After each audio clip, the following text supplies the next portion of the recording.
In this video, I'm going to be using my 14.7-inch WWSD rifle at two Rio Black Rifle matches, both the April and May 2025 events. This particular rifle has a PRI flip-up front sight, a Bravo Company muzzle brake pinned and welded in place, and a 9-inch carbon fiber handguard. Both the carbon fiber handguard and the lower have been Cerakoted in OD green by Pro 2 Customs. The optics package is a SIG Romeo 4 XT Pro and Juliet 4 power magnifier. I'm shooting 55 grain PMC 223 ammunition. The stage has further targets out to about 300 yards and some closer steel to about 50 to 75 yards. The shooter has to transition between these targets in pretty wide arcs, so I'm actually not shooting with my magnifier in place on this stage. Note that I have to adjust my hand position underneath the forend so that I have some more standoff from the roof of the car. When my hand wasn't far enough underneath of it to get standoff, I was skimming some rounds across the top of the roof, and that did cause some misses initially. If the targets are large enough and contrasted well enough against the backdrop, sometimes shooting without magnification is actually faster.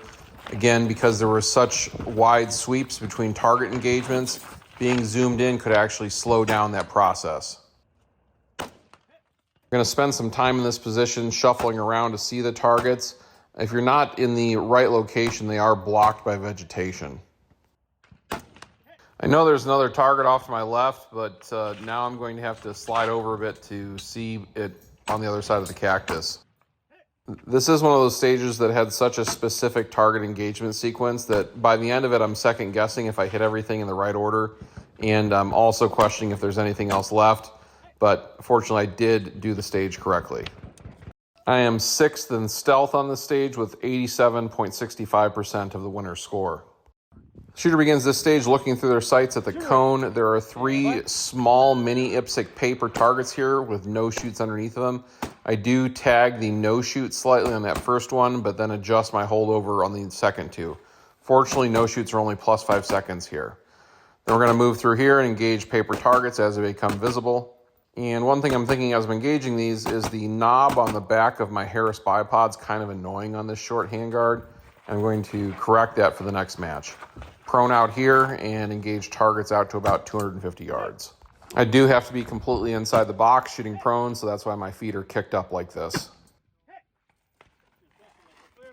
I am 4th in stealth on this stage with 90.90% of the winner's score. This is a surrender start stage, so I have to load on the clock. This stage has targets out to over 500 yards, so I've activated the ballistic reticle in the SIG Romeo 4 XT Pro. This reticle isn't very useful without magnification in my opinion, but with magnification it works very well. I'm always looking for my impacts as I send shots, and if I can see where the impact is and know where that is in reference to one of the holdover dots, it makes it that much easier to correct. Yes, I have a general idea of where I should be hitting at these distances, but different angles, different weather conditions, and crosswinds that change as the projectile reaches the mountain versus on the way there can make all this quite different from what it should be in theory. So now I've remembered all those holds from the second position. I'm only about 20 yards further forward, so my hold shouldn't change that much. My hit ratio is going to be a lot better from this position, even though it's less stable.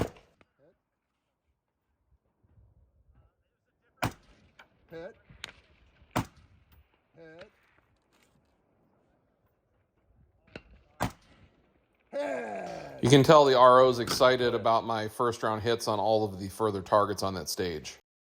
I am 4th in stealth with 71.04% of the winner's score. This stage has the shooter engage further targets at 400 to 500 yards, then shoot a closer target, back and forth until all of the further targets are neutralized.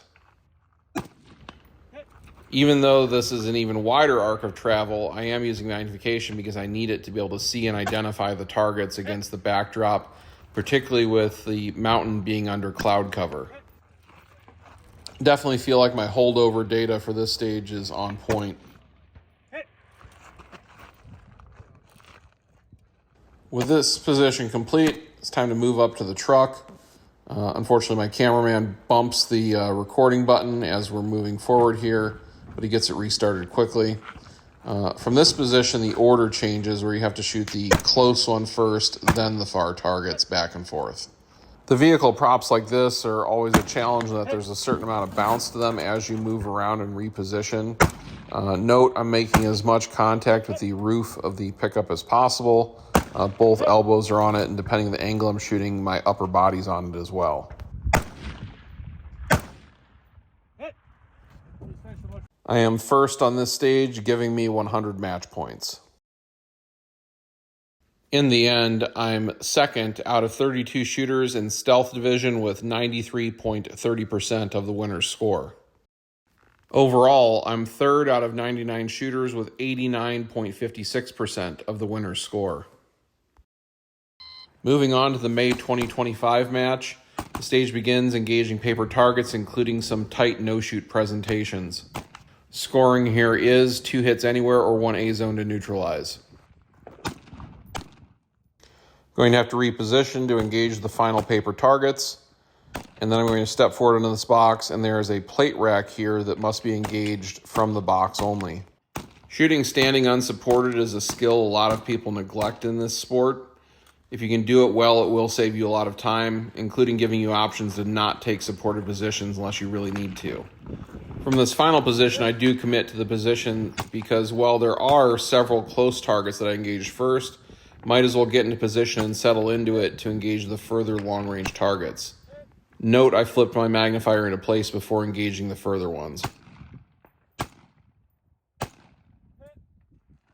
I am first in stealth on this stage, giving me 100 match points. This stage consists of 2 strings rotating the spinner. The shooter must engage the static steel at the beginning and then at least every 4 rounds while rotating the spinner. Timing-wise, for me, it feels like it makes sense to just shoot the static target every 2 shots. On the second string, the shooter has to engage the static steel every 2 shots fired, so it's essentially the same for me. Note, on both strings, when I'm confident the spinner is going to go over, I don't shoot again. That shortens my stage time versus what it would be if I shot it again unnecessarily. I'm third in stealth on this stage with 70.48% of the winner's score. The stage is another unloaded surrender start.